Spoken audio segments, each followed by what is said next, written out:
Alright, what's up guys? You want to know how to get this shine on your RV? Well, stick around. You're about ready to find out here on Roadtrip.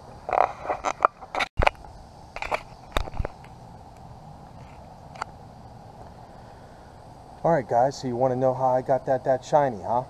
Well, here you go. This is what I've been using. Now, let me first say that I don't get any kind of kickback for this product, nor did I get any of this product for free. I bought this product and I've used it on many of our coaches in the past. Just haven't had a chance to put it on this, and I've had good success with it. Now you guys might have used other stuff. I've heard, you know, Zep floor wax actually works just as good. I've never used it, so I can't tell you. But if any of you guys have any suggestions, leave them down below, or any comments about this product. I'll be happy to go over it with you. But let me first show you these frames, okay? The whole side of the RV is faded. As you can see, the Coachman, over here you'll see fade. All this is faded, okay? Compared to the other side, I'm going to show you that now.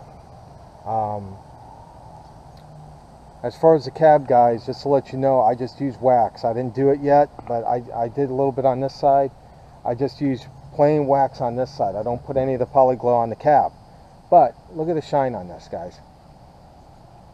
See the frames? Frame of the door. This is all done by hand, and I've done the plastic, done metal. I also know that that's the furnace, but I've never worried about the heat or anything like that. I've never had an issue with it. So, see the Coachman lettering?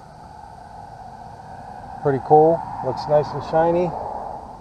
I even do the down arms of the awning. You can see a shine on those.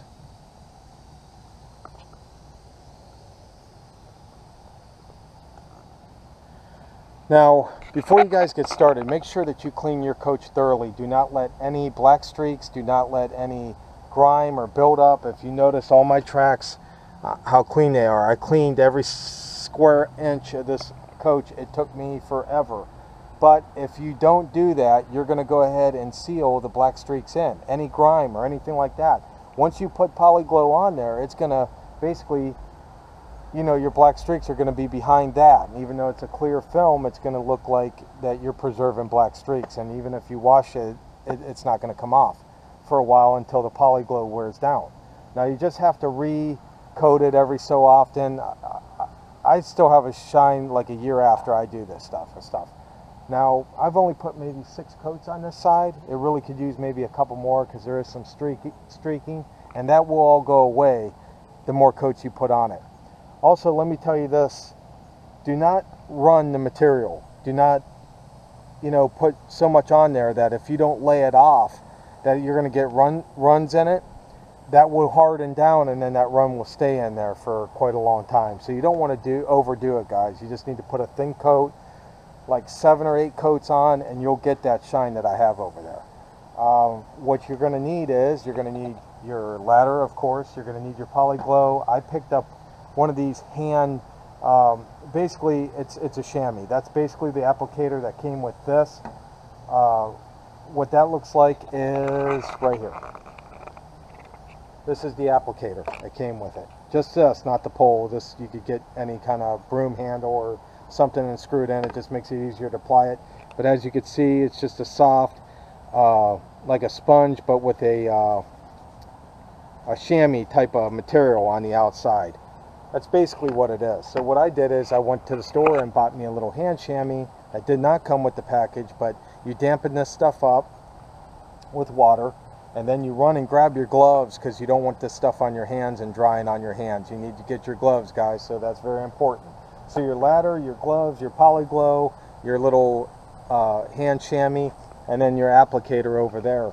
And the reason why I use this hand chamois is to get in these corners. If you look, it makes it easier for you to apply it.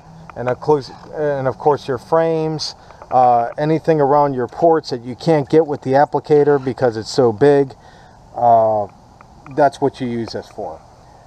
Now to apply this stuff is you want to take your applicator that it's damp already, you kind of wet it down, it's a little bit damp, and you apply your Polyglow solution, which you can pour right on this applicator. And what you want to do is start from the middle of your coach, and what you're going to do is you're going to go all the way up and all the way back down, one straight line. Reapply the Polyglow, go to the next line, go all the way up and all the way back down. What you want to do is make one solid motion. You don't want to do this. Okay? If you do that, you're just going to get streaks and patterns like this, and you're going to get it thicker in some areas than you would another area.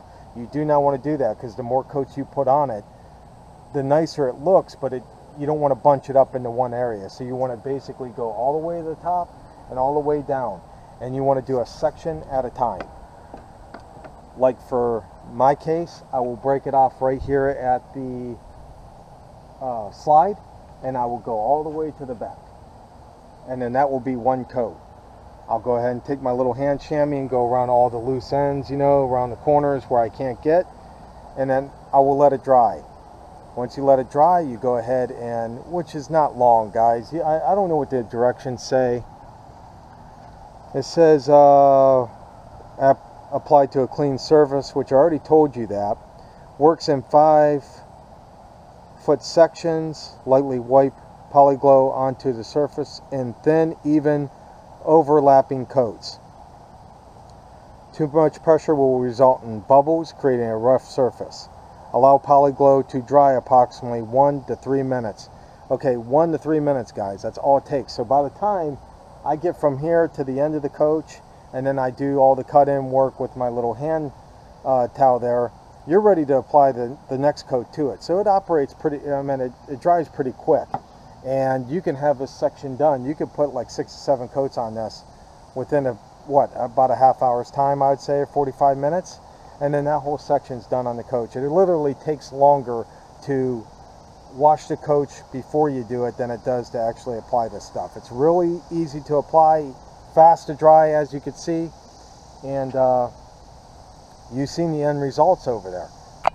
Alright guys, there's another RV tip from Roadtrip, and if you have any comments, leave them down below. If you have any suggestions, different products of what you used before and it works good, please leave them below. We're all here to help one another, so share the wealth of knowledge that you have. Anyway, we'll see you next time on Roadtrip.